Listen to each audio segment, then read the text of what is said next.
Hi friends, எல்லாத்துக்கும் வணக்கம். இன்றைக்கி நம்ம என்ன பார்க்க போகிறோன்னு பார்த்தீங்கன்னா, ஒரு டிஃப்ரெண்ட்டான டிஃபன் தான் பண்ண போகிறோம். இது நீங்கள் காலையிலையும் செய்யலாம், இல்லை நைட்டும் செய்யலாம். இது எப்படி செய்யலான்னு பார்க்குறதுக்கு முன்னாடி நம்ம சேனல் உங்களுக்கு பிடிச்சிருந்துச்சின்னா சப்ஸ்கிரைப் பண்ணுங்கள், லைக் பண்ணுங்கள், ஷேர் பண்ணுங்கள். உங்கள் ஃப்ரெண்ட்ஸ் எல்லா பேத்துக்கும் இந்த வீடியோவை ஷேர் பண்ணி விடுங்க, அவங்களுக்கும் யூஸ் ஆகும்.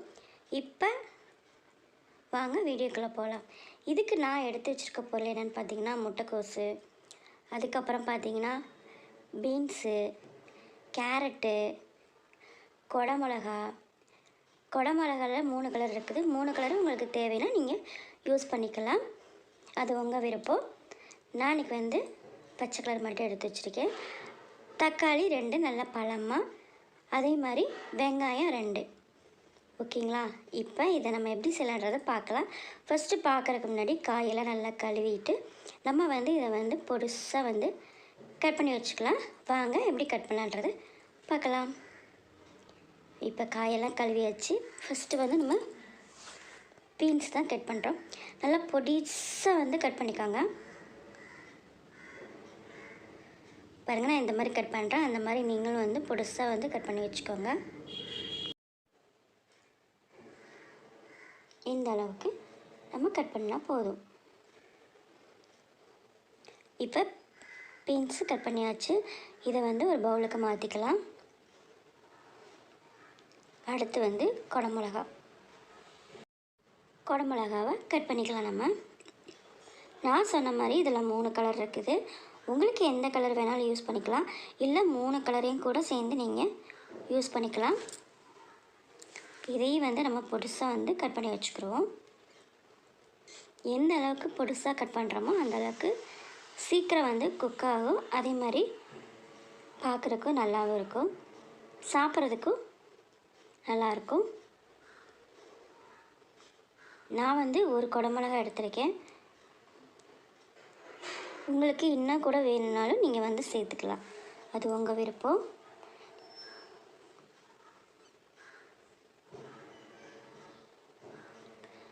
அதுக்கடுத்து முட்டைக்கோஸு நல்லா பொடுசாக நறுக்கோங்க.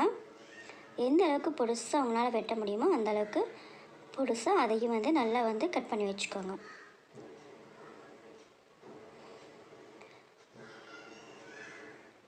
நான் 4 இதில் 1/4 பங்கு போட்டிருக்கேன் உங்களுக்கு முட்டைக்கோஸு நிறையா வேணுனாலும் நீங்கள் நிறையா சேர்த்துக்கலாம். பாருங்கள், நான் இந்த அளவுக்கு பொடுசாக கட் பண்ணி வச்சுருக்கேன்.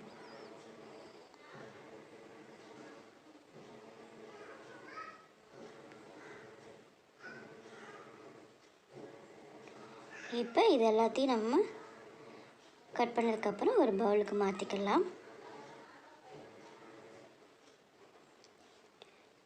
அடுத்து கேரட் நம்ம கட் பண்ண வேண்டாம். நீங்கள் காய் சீவுறதுக்கு பார்த்தீங்களா, அதில் சீவிக்கோங்க. இது நல்லா இருக்கும், பூ போல் இருக்கும்.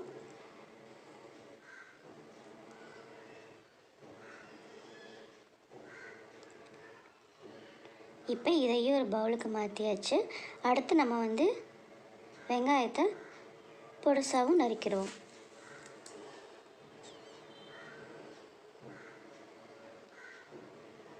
இந்த அளவுக்கு பொடுசாக நறுக்குங்க. அடுத்து நம்ம தக்காளியை பொடுசாக நறுக்கிறோம்.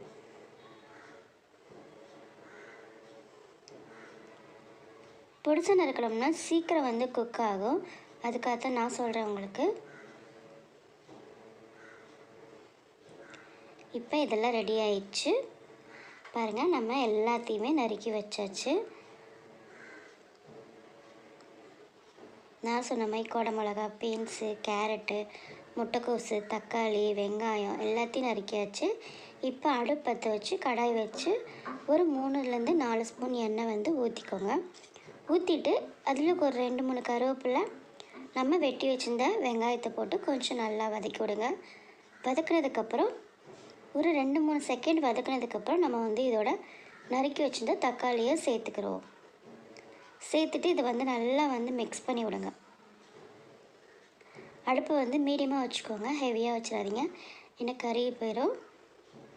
இப்போ இதோடு சேர்த்து நம்ம இஞ்சி பூண்டு பேஸ்ட் வந்து 1 ஸ்பூன் அளவுக்கு நம்ம சேர்த்துக்கிடுவோம். கொஞ்சம் நல்லா வதங்கினதுக்கப்புறம் இஞ்சி பூண்டு பேஸ்ட்டு 1 ஸ்பூன் சேர்த்துட்டு இதையும் நல்லா மிக்ஸ் பண்ணி விடுங்க. அதுக்கடுத்து இந்த காய்கறிக்கு இந்த தக்காளிக்கெல்லாம் தேவையான அளவு உப்பு வந்து நம்ம இதோட சேர்த்துருவோம்.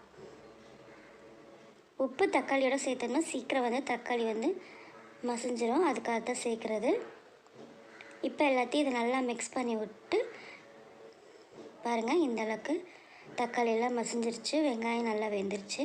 இப்போ நம்ம வந்து காய்கறி அப்படி ஒவ்வொன்றா சேர்க்க ஆரம்பிப்போம். ஃபஸ்ட்டு வந்து நான் வந்து கேரட் தான் சேர்க்குறேன். அதுக்கடுத்து பீன்ஸு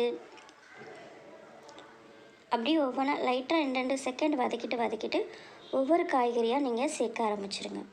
இப்போ நம்ம குடமிளகா இது 2 செகண்ட் வதக்கிட்டு இதுக்கடுத்து முட்டைக்கோஸ் அப்படியே ஒவ்வொரு ஐட்டமாக நம்ம சேர்த்துருவோம். இப்போ முட்டைக்கோஸ் நம்ம சேர்த்துருவோம். பாருங்கள், இந்த அளவுக்கு எல்லாத்தையும் சேர்த்தாச்சு. இப்போ இது வந்து நல்லா வந்து கொஞ்சம் மிக்ஸ் பண்ணி விடுங்க. ஒரு 2லேருந்து 5 செகண்ட் வரைக்கும் நல்லா வந்து குக்கிங் ஆகட்டும். இப்போ இதுக்கு தேவையான மசாலா வந்து நம்ம வந்து சேர்த்துருவோம்.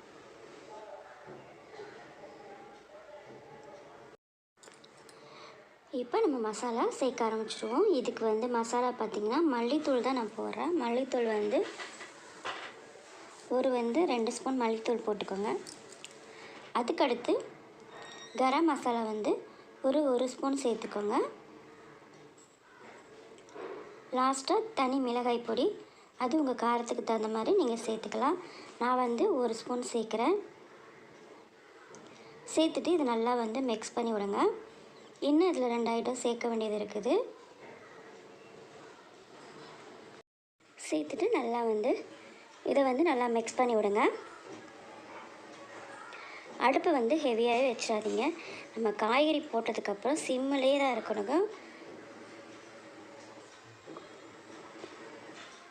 மிக்ஸ் பண்ணி விட்டு ஒரு 5 செகண்ட் அப்படி விட்டுருங்க.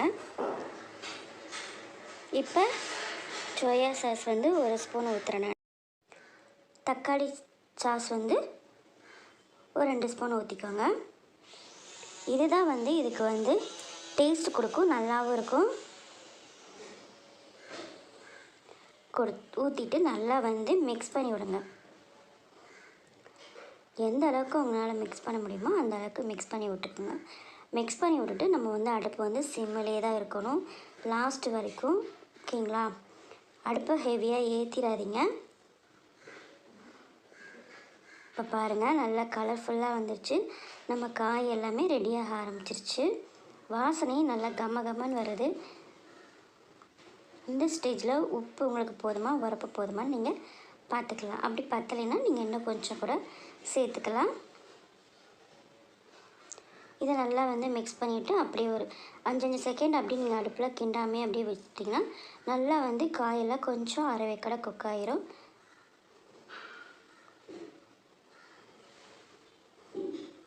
இப்போ மேலே லைட்டாப்பில் கொத்தமல்லி தூவிட்டு அடுப்பை ஆஃப் பண்ணிடுங்க. இப்போ நம்ம சப்பாத்திக்கு மாவு பிணைஞ்சிறத பார்த்துருவோம். நார்மலாக நம்ம எப்பயும் போல் தான் பிணையிற மாதிரி தான்.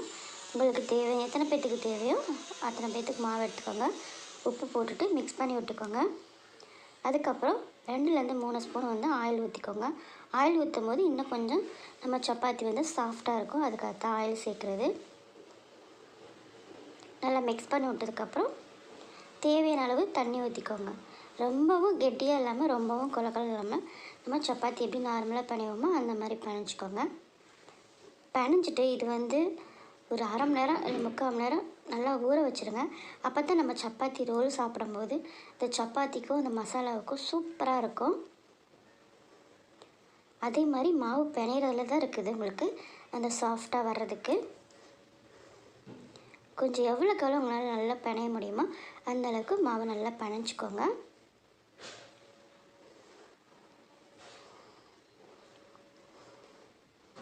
நல்லா பிணைஞ்சிட்டு உங்களுக்கு நான் காட்டுறேன்.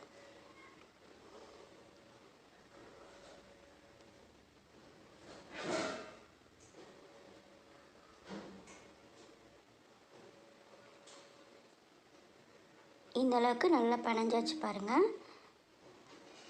இது நல்லா நம்ம வந்து பிணைய நம்ம கையிலையும் ஒட்டாது, பாத்திரத்துலேயும் ஒட்டவே ஒட்டாது. அந்தளவுக்கு மாவு வந்து நல்லா சாஃப்டாகிடும். இது வந்து ஒரு அரை மணி நேரம் நம்ம ஊற வச்சிட போகுது. அரை மணி நேரங்க, 1 மணி நேரம் கூட நீங்கள் ஊற வைக்கலாம். மேலே காஞ்சி போகாமல் இருக்கிறதுக்காக நம்ம வந்து லைட்டாக எண்ணெய் தடவிக்கிறோம். இந்த மாதிரி மேலே லைட்டாக எண்ணெய் தடவி வச்சுட்டு ஒரு பிளேட் போட்டு நம்ம மூடி வச்சுட்டு ஒரு 1/2 hour ஆகட்டும். சப்பாத்தி ரோல் எப்படி பண்ணலான்றதை பார்த்துடலாம்.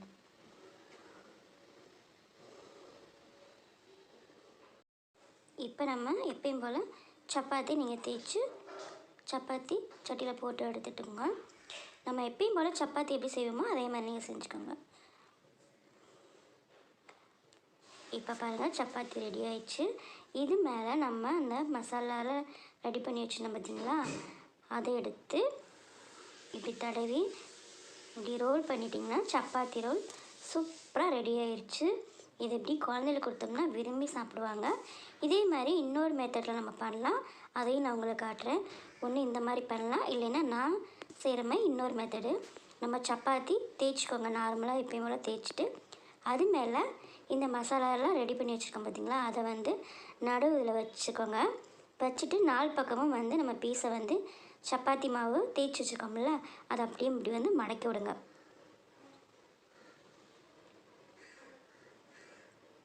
நான் எப்படி மடக்கி விடுறேன்னா அந்த மாதிரி மடக்கி விடுங்க. இல்லை உங்களுக்கு விருப்பம் எப்படி மடக்கணும்னாலும் இருக்கோ அந்த மாதிரி நீங்கள் மடக்கிக்கோங்க. வச்சுட்டு லைட்டாக வந்து கையை வச்சு ப்ரெஸ் பண்ணி விடுங்க. மறுபடியும் சப்பாத்தி கட்டை போட்டு தேய்ச்சிடாதீங்க, மசாலாலாம் வெளியே வந்துடும்.